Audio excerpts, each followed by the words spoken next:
Hello guys! So today's vlog mga idol ay magsa-sunrise sana tayo. Kaso nga lang ay mukhang hindi maganda ang panahon. So baka hindi ka pa nakasubscribe sa ating channel, please do subscribe and click our tiny notification bell para ma-update po kayo pag meron po tayong mga bagong ina-upload na videos. As you can see guys, talagang handang-handa ako na mag-sunrise.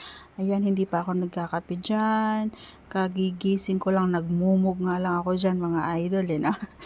Pero pagdating ko dito sa may dagat ay talaga naman walang araw, kundi yun napakalalaking at mababagsik na alon ang sumalubong sa atin.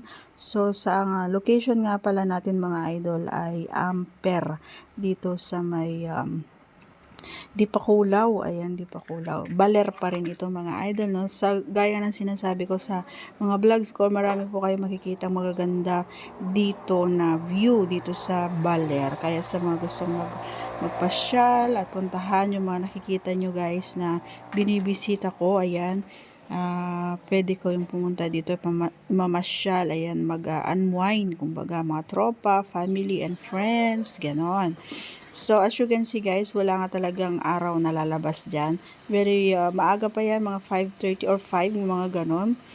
Hindi ko sukat akalain na ganyan kalalaki ang alon ang sasalubong sa akin. Ayan. So far, medyo kahit papano ay nag-enjoy naman ako sa pagtilamsik na alon sa akin. Ayan. So, nakakatakot lang mga idol. As you can see, wala tayong makikita mga tao dito sa gilid.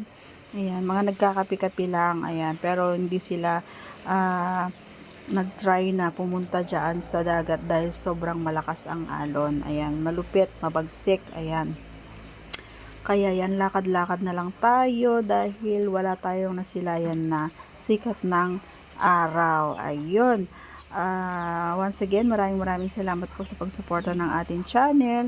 Naway mag-enjoy din kayo sa pinapanood kong hampas ng alon. Ayan, napakalalaking alon.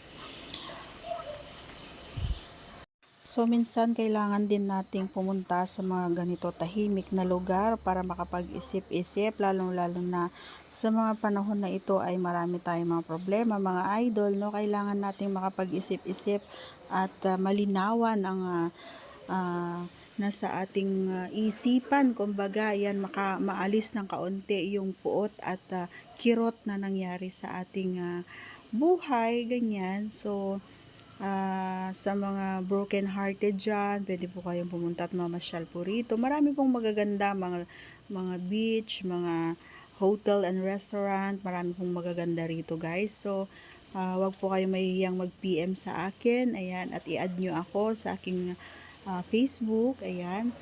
Willing po akong ipasyal po kayo dito sa aming lugar, kumbaga.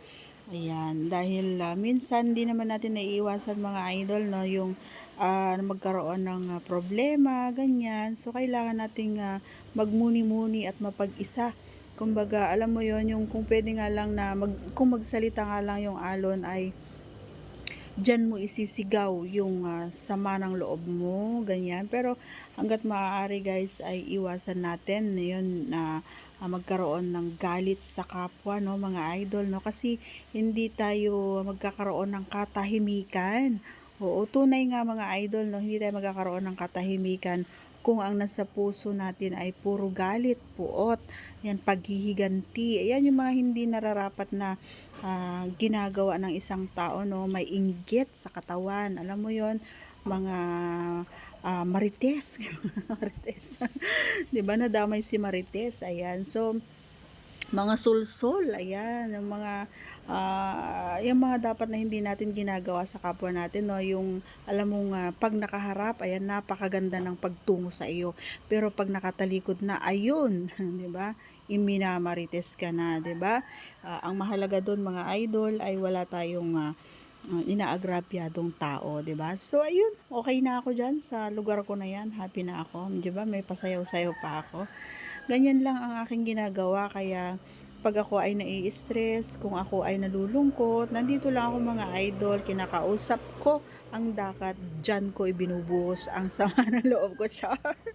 Just kidding mga idol yan. Nagpunta ako dito para mag-ano lang, sunrise sana kaso wala tayong nakitang sikat ng araw.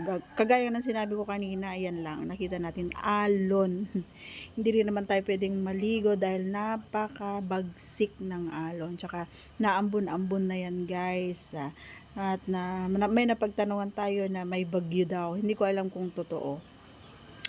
Anyway, by the way, highway, ayan salamat muli sa panonood at pagsuporta ng ating channel. Ingat-ingat po kayo lagi mga idol. Love ko po kayo lahat.